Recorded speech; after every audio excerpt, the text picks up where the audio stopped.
All right, welcome everyone. I am joined again by Meredith, Hello. who wanted to sit over here, but is sitting here. Something about her hairdo or something. And, Yeah. I wanted to make sure that we're doing good for all 7 or 8 people so far that we have watching, but we will get more. I know that.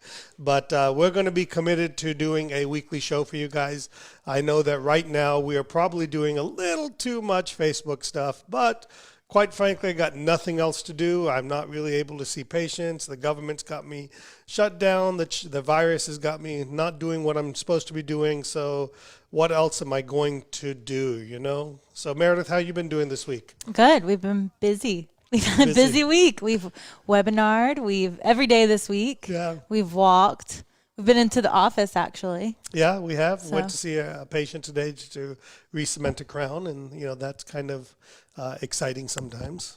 Yeah, it was like a real day today. I know, it was nice seeing Yeah. people and writing on the whiteboard. It got my juices flowing, Yeah. making me want to kind of go back to the office some more. And then I met a new family walking outside today. I haven't seen them before. Maybe they're scoping out the neighborhood to steal stuff. I don't really know. Or maybe they're a new neighbor that doesn't come out except for during quarantine. That's probably what they think of me, to be Yeah. quite honest with you. That's true. So let's get started with the news then. Absolutely, let's do that.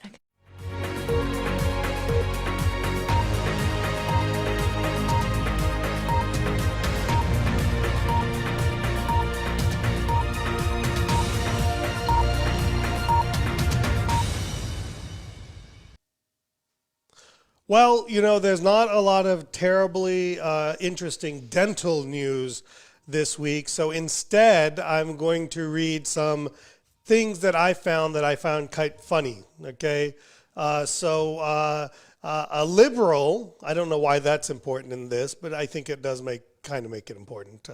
A liberal treated with hydroxychloroquine, the untested medication that's been used for years upon decades, hopes he still dies of COVID-19 to prove Trump is stupid. Jeffrey Watson tested positive for COVID-19, and he hoped for a speedy recovery. But since he has been treated with hydroxychloroquine, the experimental treatment President Donald Trump has been touting, he now hopes he dies quickly to prove that Trump is an idiot. I really don't know. That also makes him look like an idiot. I think so too, don't you? But I think maybe that is kind of where things are right now. I mean, I don't even know what to say about that. So next on the news. We do have a little bit of dental news. Yes, a little bit of dental news. Israel and its dentists are on lockdown. The COVID-19 pandemic has resulted in the closure of most dental clinics in Israel, and a nationwide lockdown is in effect for the 7-day Passover religious holiday. So I would be honest with this. I think the Israelis are pretty strict about their lockdown. I would not screw with them at all in this lockdown. And I like this mask. I wonder if we could get some of those here in the United States to wear. But so this lockdown is affecting dentists around the world. So don't feel bad here in the United States. We are not the only ones. Jesse wanted an American flag. I think we should get an American flag. Why mask. not? We Yeah. should. I I'm think we gonna should make get a you T-Bone one. Speaks one. Yeah, I'll do that too. Yeah. Oh, this is my favorite. I Me loved too. this guy. So okay? T-Bone sent me this weekend, and I laughed. Like, why the PPE? Send that to the hospital first. Bellevue dentist accused of torching boxes of medical masks in attempt to destroy office. Notice they didn't talk about how they're complaining about him burning his own office, but instead they're worried about him burning the PPE. We have gotten to such a point where PPEs are more important than vandalism or arson on a dental office. A Bellevue dentist is accused of burning boxes with protective medical masks and gear in an attempt to destroy his office, even as local doctors scramble to get those supplies to fight the COVID-19 pandemic. It was the second arson at the office in consecutive days, police allege. So in other words, this is typical of dentists. He failed at burning his office the first time, so he tried again the second time and got caught. That is typically how it works. And this was the suspect's, allegedly, A to Z dental office at 1515 116th Avenue Northeast in Bellevue, Washington. And I believe Bellevue is where Microsoft is located. I think that's a pretty nice area. So we got to be careful. You can't be burning down your office because they don't give two shits if you burn down your dental office. But don't burn your masks and donate the PPE first. If you're going to burn your office, donate the PPE first. Unbelievable. All right. Oh, this is my other favorite one. I loved this one. I tried to cross this one off the list. But you know it's not going to work that way for me, okay? Coronavirus could be spreading across the globe through farts, claim doctors. If that's the case, Meredith, we're all done. I'm in.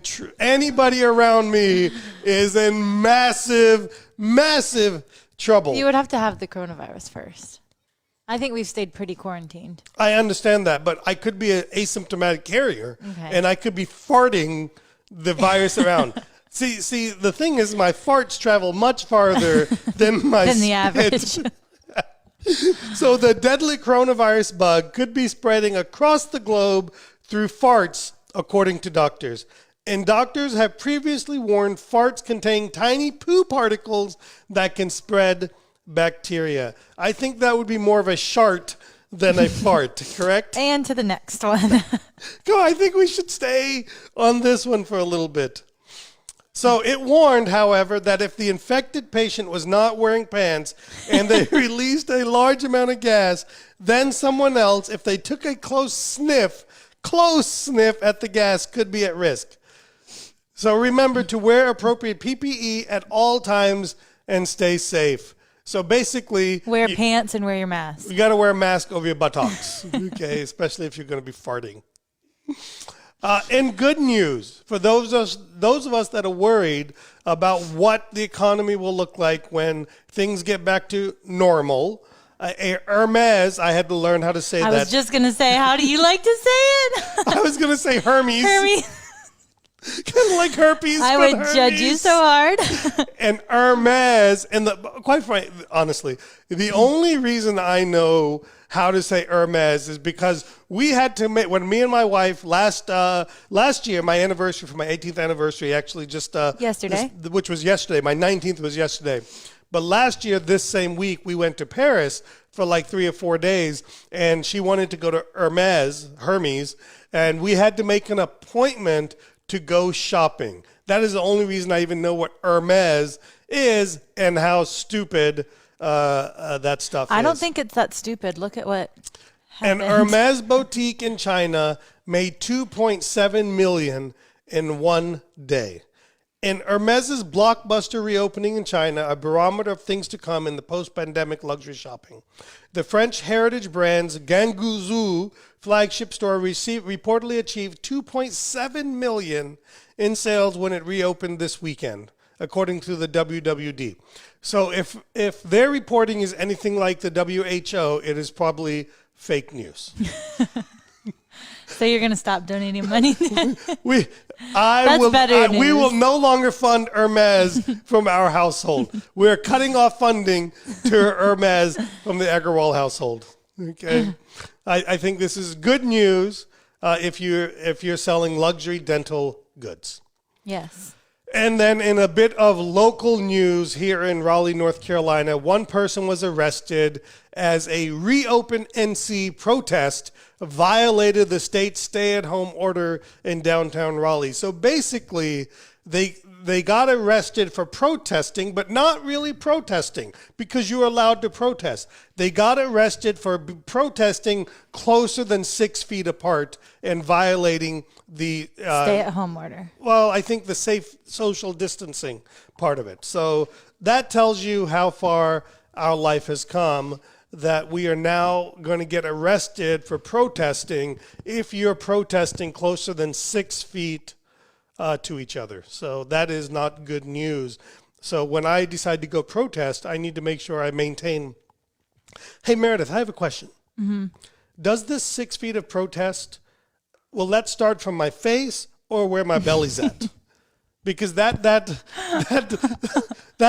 might add another 6 inches, 9 inches or something. So how do you determine From your face, because that's where you're breathing. But what about my butt? Because now we're spreading by farts.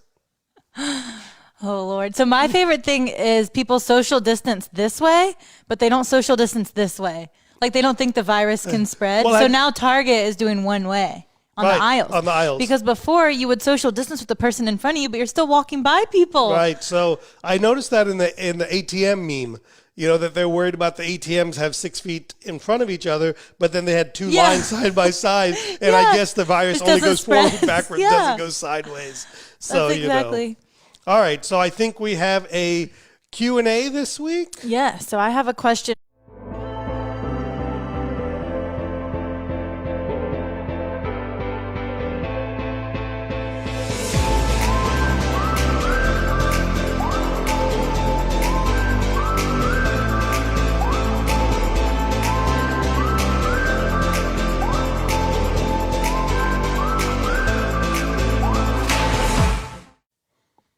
All right. And this week's Q&A question, Meredith? So I listened to your podcast about bringing in a specialist. I'm in a large group practice with about 10,000 patients. Our local specialists are not interested. How would you recommend to find a specialist, or how to determine what specialty would be the best to start with? It's a great question, and one that I think is kind of timely with everything that we have going on right now, because I think we have to change our game. And I've been talking about this. In fact, I interviewed Santosh Patel on our podcast maybe about, 9 months ago or so, about bringing in specialists. And he has a company that does this type of things, and there's other companies out there as well. So let me break this down into two aspects, okay? Aspect number one is which specialty to bring in, and then aspect number two will be about where to look for these specialties, okay? So hopefully I don't have to dwell on why we need to bring specialty into our practices, because we need to become a resource for our patients where we can provide literally all type of dentistry for our patients in a single roof, okay? And I know as we have a proliferation and hopefully here at 3D Dentist, we're helping you learn how to really become a super GP, but there are still cases that you can't and probably shouldn't be doing, and we have a benefit of bringing in a specialist. Another benefit of bringing in a specialist is that they will have better fees. So in other words, I can do an implant and maybe my allowed or charge can be $1,800, but a specialist can do that and their allowable is going to be $2,000 for the same implant. So there are some benefits of bringing specialists in. Now, I don't have any data to back up what I'm about to say, but it is what I believe, and I believe it pretty firmly. I think the first specialty to bring into an office, especially a busy general practice, especially with 10,000 patients and multiple doctors, it's really time that you bring in a specialist. The first specialty I would bring in is oral surgery. To me, there's no question or doubt about it.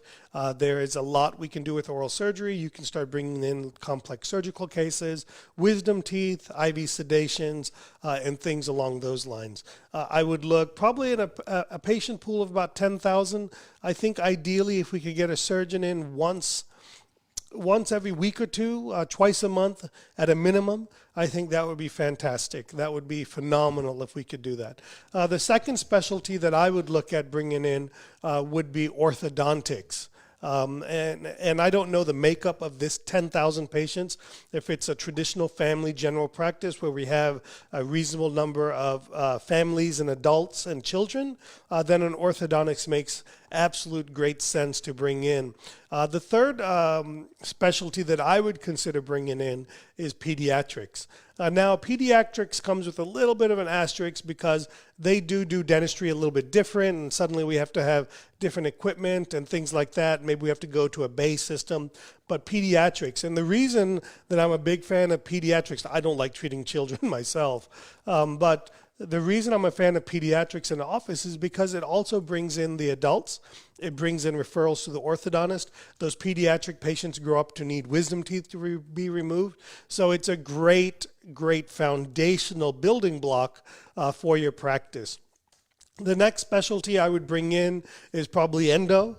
In endo, because there are some root canals that we can't do, apicoectomies, things along that line. Although, if you found the right surgeon, you could possibly do some of your apicos through your oral surgeon as well. And then finally, the last specialty that I would bring in is probably perio. And again, if you're a more adult-oriented practice, then perio would move up the list above ortho and above pedo, but perio would move up in the list. But I find that, and I'm basing a lot of this based on how much I refer out in my practice. And perio is probably one of the least things that we refer out. Endo might be a little bit lower than perio, to be quite honest, because we do so much of our own endo.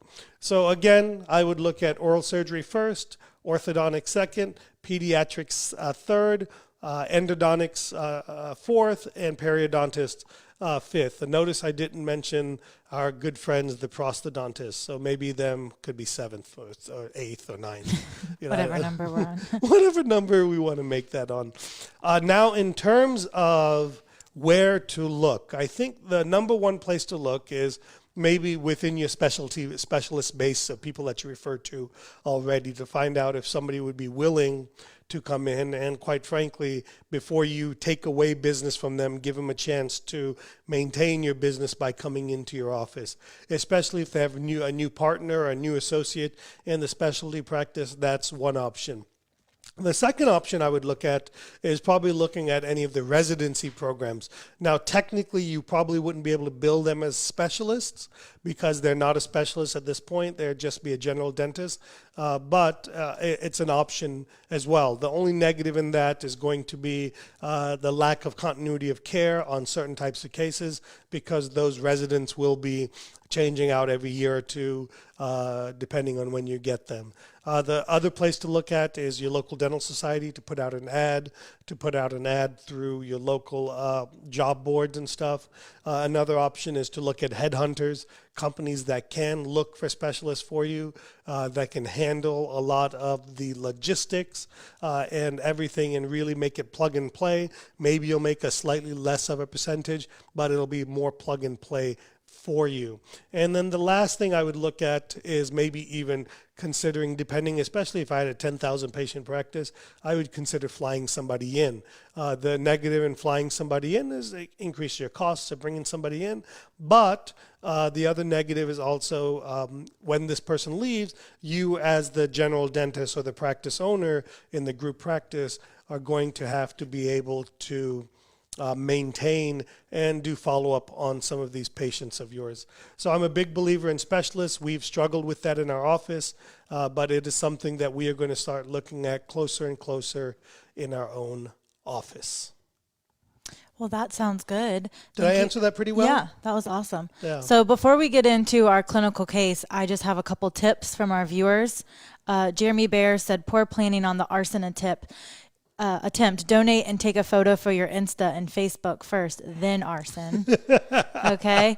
And then Brian McGew said the moral of the news is wear pants when you protest. So if nobody takes any of your advice, at least they have some real life advice as well. Well, that's the name of the game, right? Yeah. Is to help people grow and get better at what they're doing. But let's get into your clinical case next. Absolutely.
There we go.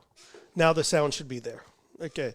So now the patient came back, and this was before we were doing completely digital on this particular type of workflow. And so we took a traditional impression. In this particular case, we took the temporary out, put the analog impression coping in, and then injected a light body around it and took a polyvinyl impression of the tooth number 9 or missing tooth number 9. We sent this to our laboratory along with shade photographs, and this is a Nobel BioCare angulated screw channel. At the time that I did this case, they were the only ones with angulated screw channels, but today everybody has angulated screw channels. And they're available through manufacturers and multiple resources. So again, you can see here where the access hole started, and then where we were able to correct it with an angulated screw channel there to the lingual. And here is how this looks. So the way this works is they make an angulated screw channel abutment that actually gets onto a tie base, and then we will extraorally glue a crown to that angulated screw channel. So there is the angulated screw channel in the mouth to verify that it fits and everything looks good. That's a mirror shot. And then we try on the crown over the top of that to make sure that the aesthetics and everything are the way we want it to look. And then at that point, we will go ahead and do extraoral cementation. So we'll glue the crown, in this case, to the abutment outside of the mouth, and then we will be able to polish it and make sure we have a nice smooth surface, and then we are able to deliver it as a single piece into the mouth. And here you can see our final result with a screw access to the lingual. So we took a screw access that was once to the distal buccal and we moved it to the lingual there. And there you can see that our aesthetics are pretty darn nice, and here is our final X-ray. So again, not necessarily my most proud implant placement, but utilizing modern technology, modern techniques, we're able to take a less than ideal implant placement and not compound things by having a cemented restoration there. And so that is our clinical case for the week. So wonderful. So hopefully everybody enjoyed that clinical case, and we'll keep moving along. Yeah, let's keep going with your business tip of the week.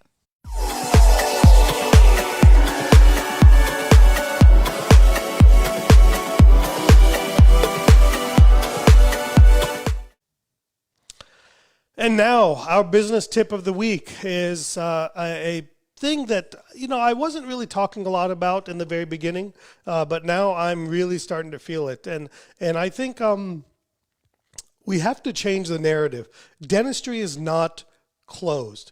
Because you're not seeing patients, or because you're not actively able to see all of your patients, and we're limited to emergencies only, we can't let the narrative continue that our practices are closed. I want to read some statistics to you, okay, to give you an idea. So I was looking in at my accounts receivables, and let me see if I can find them here. And our accounts receivables in the month between March 15th and today, we started with our insurance AR at $137,193. And then today our insurance AR is $101,593. So we have managed to collect $36,000 in the last month because we're not closed. Now our office is still working. The business side of our office is still open. We have office hours. It's not every day and it's not 8 to 5. But from 10 o'clock to 1 o'clock, Monday, Wednesday, Thursday, Friday, we have office hours in our practice. So that way patients can contact us and we can contact patients. And the reason I say this is we've got to get our team members wrapped around the idea that we're not on vacation, that we're not closed down. There is too much work to be done. There are too many things that we have to focus on. Dentistry is open. Dental businesses are open. It's amazing if you went to your office, and it's amazing to me how many dentists I'm hearing and reading on the fake book in the Insta-famous that they're losing patients because other practices are marketing that they're open for emergencies. And don't make fun of them or besmirch them. They're being available for their patients. Okay, so we have to retrain the narrative to the public and to our team members and to ourselves that dentistry is open. It's open. Okay, get your business team in there. Work on your accounts receivables, your patient AR, your insurance AR. And I know at the beginning, the first 2 or 3 weeks, I was like, well, let's not rattle up patients, let's not send out statements. But that's all gone now. Now we have passed that mourning stage of us shutting things down, and now we have to get back into the stage of surviving our practice, thriving our practice, and continuing to communicate with the patient. So let's make a commitment. Let's make a commitment that you will have office hours at least 2 to 3 days per week, even if it's for 2 to 3 hours, that you will very closely track your insurance and patient AR so we can bring cash into your office so that you can pay your expenses and pay your personal life.